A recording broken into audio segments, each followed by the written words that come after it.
嗨，大家好呀，欢迎收看今天的视频。此前我不是在这张地图上录制过一场反坦克步枪对阵德军轻型装甲车队的视频吗？但在录制那期视频的时候，我给 AI 写的行为触发器并不是很完美，所以今天呢，我又写了一个更好的脚本，可以使得他们灵敏地去攻击靠得最近的敌方车辆。不过若是本期的视频还是拿此前的那些单位来进行一场对战的话，就有些水视频的感觉了。所以这一次我将防守方给替换成了 Hot Model 里的现代美军，他们装备着 M16 突击步枪，还有 AT4 火箭筒。接下来就让我们开始今天的模拟，看看他们能否阻挡虎豹的围攻吧。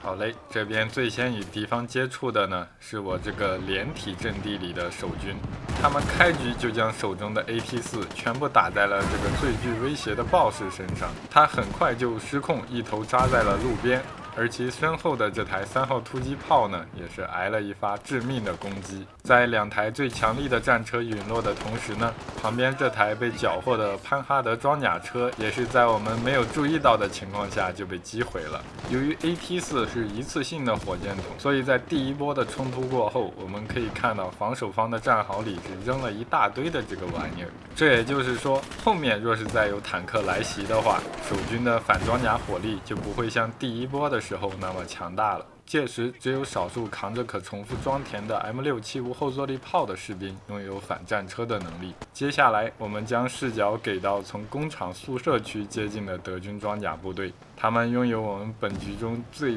厉害的虎式重型坦克。当然这玩意儿可怕的护甲呢，在我们现代单兵的筒子面前自然是不值一提的。但是我们现在将视角给到防守方的步兵，看着这台庞然大物慢慢接近时，还是很有压迫感的。由于不想让防守方一直站桩输出，所以我写了个指令，让他们在模拟开始的第100秒的时候可以自由行动。由于开局的时候大部分士兵都将他们的 AT4 给用掉了，所以现在这台虎式很是猖狂，它车上的3挺机枪还有火炮此时都在火力全开。美军步兵现在唯一能指望的就是使用这个 M67去打击它，但是这个 M67的操作手此时的 AI 似乎是下线了，他始终不切换到这个火箭筒，而且在面对这个德军步兵的时候，他拿个步枪也不知道开火，属实是够蠢的。因为他一个人的失误呢，现在整个宿舍区的防线都快崩溃了。这个光头老哥使用的榴弹发射器好像是叫做中国狐吧，不知道在现实中它有没有什么配套的破甲弹。当然就算是有，这种40毫米的小破甲弹的实际效果估计也不会特别好。然后这边可以看到另外一名 M67无后坐力炮的操作手呢，也在这边犯傻。明明我写的就是让他们去攻击离得最近的敌人，这台虎式理论上来说离他就是挺近的，但他始终不切换到这个无后坐力炮去对付他。无奈我们现在只能手操着其中一个士兵去捡起这个掉落在地上的无后坐力炮。战斗进行到这儿，已经没有一个士兵拥有这个反装甲武器了。而且现在看一下这些无后坐力炮士兵，他们不开火，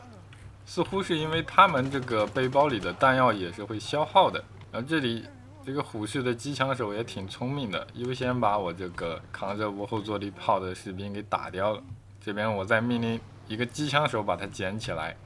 然后我们瞄准350破，直接朝着他的侧面来上一发。哎呦，又中了一枪，赶紧蹲下。然后这儿可以看到这个机枪手的物品栏里虽然没有这个备弹，但它还是装填了，所以显然是我现在设定的这个难度 AI 是无限弹药的。不知道为啥其他的那些无后坐力炮士兵就是不知道用它攻击。然后现在这个虎式是被我击毁了，赶紧我们用 M60 把他的这个成员打死，不然的话他们手里的这个9毫米武器威胁还是挺大的。现在我们再来追击这边的这台3号突击炮。老实说，突击炮这个玩意儿它更适合在野外与坦克对战，像进这种城市呀，它没有炮塔，很笨的，根本就不适合用来打巷战。然后这里掉下来的几名士兵我们也将他干掉。其实我写的这个优化过的这个 AI 行为，在我模拟的时候表现的都挺不错的，但每到了这个实际录制的时候，他们就一点面子都不给我，整这些花活。然后现在我是，哎呦，这有个臭小子在战壕里偷袭我，我们直接拿一发这个破甲弹打过去，靠这个箭射把他给箭死了。现在我们再往前推，这边有一个追膛仔小车，就是一个半履带车，它上面架了一个追膛炮，我们朝它打一发，看能不能在远距离把它给打掉啊。其实这台车呢，也是侧面的表明了这个游戏的 AI 挺蠢的，明明都已经有一发炮弹打过来了，你那个车辆还停在那儿发呆。然后这边我们慢慢接近一台德军的半履带车，它似乎是感知到了我们的存在，往前走了2步，但很快又停止了移动。这种车，敞篷车，其实在现实中若是被敌方的步兵近身的话，就一点防护能力都没有了。可以看到我们这个士兵他站在这儿，他的身高就可以直接举手往里面开枪。像这里也是一样，我们直接抬手就可以把这个2个站得比较高的打死，但剩下这个这个驾驶员，我们明明可以看得到他的头，但是却在第一人称下打不到。在这儿我就干脆切一发手雷扔进去吧，看看能不能直接炸掉它。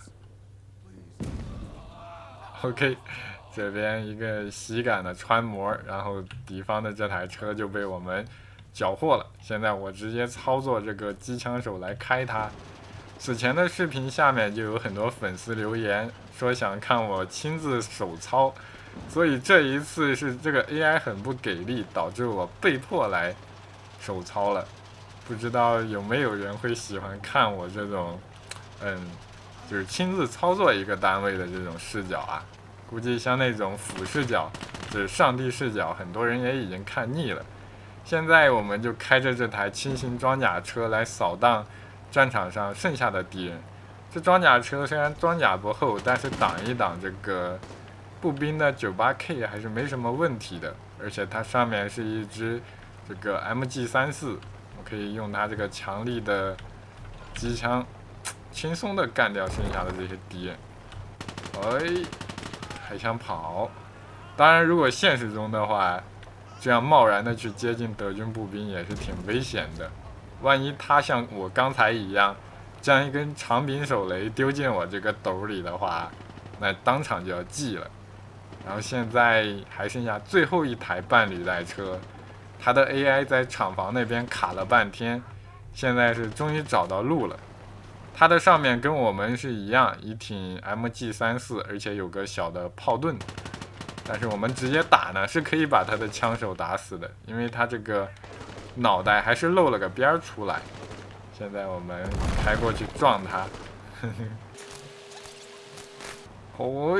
撞上去是一点效果都没有。这个游戏的载具对撞似乎就是没有做出什么像样的这个碰撞效果，不像某些游戏里可以靠一个比较重型的车辆直接把对方去顶翻。